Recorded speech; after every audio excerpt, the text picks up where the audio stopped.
Hey there mga my loves, Libra! Thank you so much for always staying here with me in this channel, babe. So before we start your reading, let me just greet muna. Hi and hello sa ating mga bagong viewers. Ako po si Ian. Welcome po here sa ating mga returning tambayers. Thank you sa inyong walang sawang love and support po para sa akin. At yun nga, kung hindi nyo pa knows mga babes, meron pa po tayong isa pang channel. Link ay nandyan sa ating description box. So if interested, just click that link na para ma-redirect na rin kayo dun sa ating other channel kung saan nag-upload din tayo ng collective readings every day. No? That's for all signs. So yun nga mga babes na wala po tayong gender dito. So babae, lalaki, LGBT, everybody. At may free will din kayo na free nyong gamitin anytime, anywhere. So yun, let's get into your reading. Kung may cross-watcher si Libra, welcome ka din. At kung may Libra placement sa kanilang natal/birth chart, welcome din po kayo. Just take only what resonates, guys. Archangel Michael, thank you so much. Together with the angel guides, can we get messages for Libra, please? What does Libra needs to know? Can you please show me messages for Libra, please? Libra.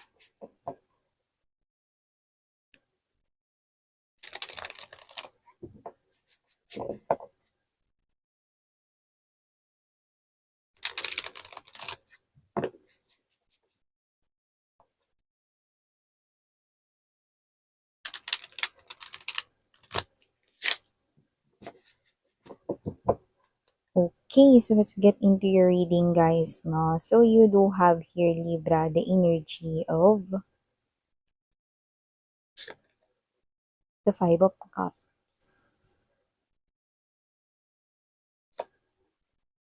We also have here the Eight of Cups. We also have here the Two of Cups, the Star energy, the Page of Cups, Page of Swords.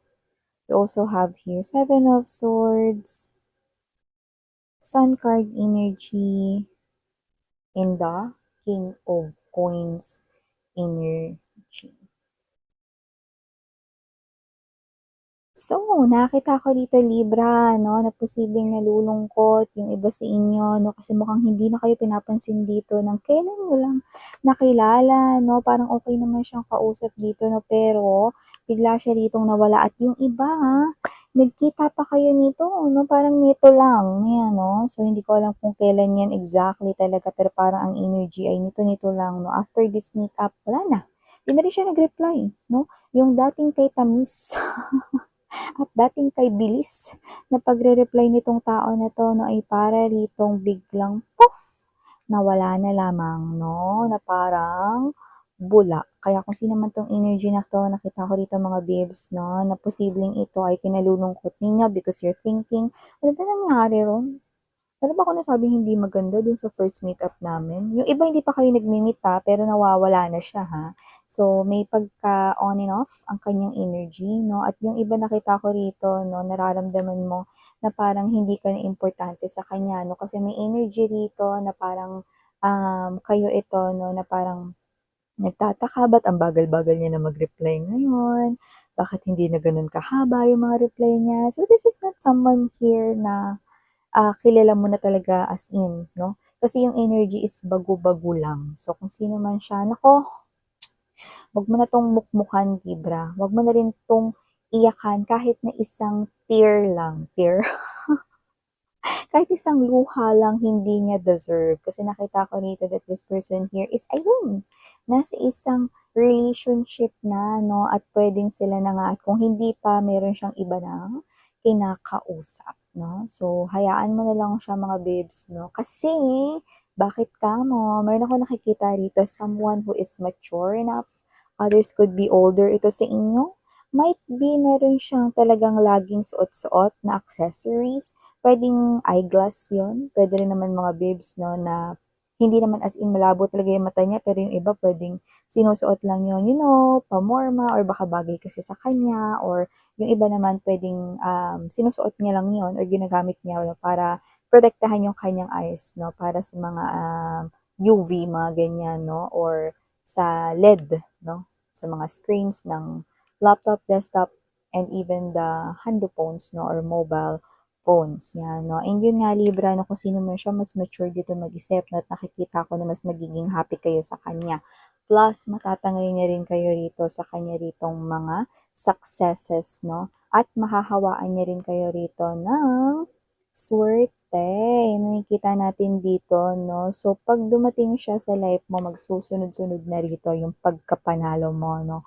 Literally success will be yours. Libra, 'no? So, nakikita ko rito, 'no, na mangyayari lamang 'yan kung Seven of Swords energy, iiwasan mo na itong person na ito at hindi mo na iisipin pa, 'no, kung sino man 'yan na parang bula ng Ariel or Tide Taba na pawala-wala dito, 'no? Kasi may ka-connect na yang iba, ano? And for some reason, I'm picking up as well, meron ata ditong wavy ang hair or not really straight ang kanilang hair. Maybe yun ang sign and clue for specific Libras watching right now. And yes, nakita rin ako ng energy dito mga babes, no? That this is you, meron dito magpapa-excite sa'yo, no? Something here na parang noon, feeling mo fantasies lang, pinapangarap mo lang, no? Pero eto na yun, no? Something here that will excite you, no? A part of your goals dito, no? Nakikita ko na makikita mo ng harap-harapan, no? Na ito ay nangyari na. Ang galing, nangyari na talaga. Ito talaga yung gusto ko talagang mangyari dito eh. Wow, hindi ako makapaniwala, no? Nasa harapan ko na to, ganun. Mm. Gano'n Libra, yung nakikita ko ditong energy ninyo 'no. This is a wish right here 'no, and I think this is something here na parang ginagawa mo na talaga pero dito mas makikita mo lang, mas makakapag-pay attention ka dito. Parang ito yung energy na kunwari ganito 'no, nagsimula ka lang mag-ipon-ipon dati 'no, ng pakonti-konti na para sa pinapangarap mong bahay 'no, and then ikaw ito na meron kang excess time 'no, tapos tsinek mo, binilang mo yung mga naipon mo 'no, or nakita mo diyan sa ATM mo, "Wow, ito na pala yung naipon ko." Yan o, see? You manifested this because you keep on doing something 'no, na magpapalapit sa'yo dun sa wini-wish mo and the universe make it happen to you. So, nakita ko rito na ito na, nakakakita ka pa ng ibang opportunity para mas mapalapit ka pa diyan sa pangarap mong house 'no, yung mga contractors na mga magagaling 'no, at ito mga tao 'no na maaayos magtrabaho 'no, plus hindi ka pa rito as in talaga, ah, ma matataga 'no pagdating sa bayarin 'no. So, universe will definitely make it easy here for you guys. Kaya nakikita ko dito that you will be so excited dito. Yung iba puwedeng hindi yan bahay, it could be other thing, 'di ba? Yung iba na parang ito na yun 'no, na parang nakabili na ako ng pangarap kong kotse, yan 'no. Yung iba, dati itong negosyo ko maliit lang 'to na tindahan pero wow, mukha na talaga siyang mini grocery. So, eh, step by step 'no, eto na yung pangarap mo na yun. Kasi hindi ka napagod, hindi ka tumigil, 'no? So, may gulat factor dito plus yung iba pang mga maliliit na mga oportunidad 'no, nakikita ko rito magsisimulang umikot at maggalawan 'no, para mas mapaganda 'no, ang wish mo na 'yan, Libra 'no. So, maliban diyan, yung iba ba sa inyo may mga anak dito? Nakikita ko rito na yung mga bata na 'yan 'no, yung talent nila, 'yan yung magiging konektado sa kanilang propesyon, 'yan 'no. Siguro yung anak mo 'no, 'pag naglalaro dati 'no, gusto niya doktor-doktoran, 'yan 'no. 'Yan, lalagyan siya ng dahon diyan. "Akin na nga yung braso mo, lagyan ko ng dahon." 'Yan 'no. So, whatever the case may be 'no, or siya ito na may laruang stethoscope, ganyan 'no, basta kung ano yung parang hilig niya, puwedeng yun yung maging propesyon niya 'no, or siya may kakayanan talaga siya na parang, magaling siyang magsalita 'no, magpalakas ng loob 'no, 'yan, puwede rin siya doon 'no. So, may kakayanan siya dito to heal, okey? That child of yours 'no, possible na maging doktor siya in the future. Excuse me? So, yun nga mga babes, lumikhay lang.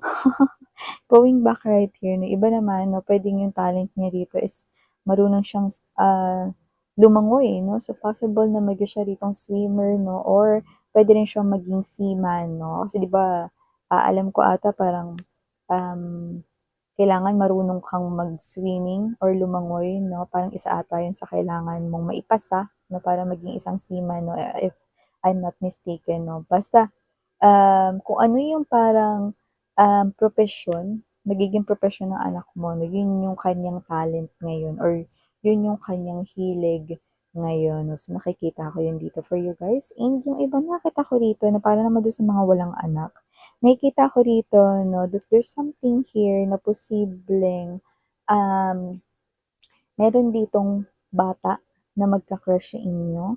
Actually, yung iba puwede pa ngang dalawa sila. So, you have options right here when it comes to love, 'no? So, nakikita ko dito that even though they are younger than you sa age, 'no, possible rin talaga 'no, na parehas din silang matured, 'no? So, 'yan ay ibang mensahe naman para sa new love 'no, para sa ating ibang mga Libras out there. At nakikita ko na posibleng isa sa kanila ay maka-in relationship mo 'no. See, wala talaga sa edad ang maturity, Libra, yan. So, ito yung mga mensahe right here for you guys. Thank you so much again, Miriana, on me. Sarang Hiya, love and light. Ani.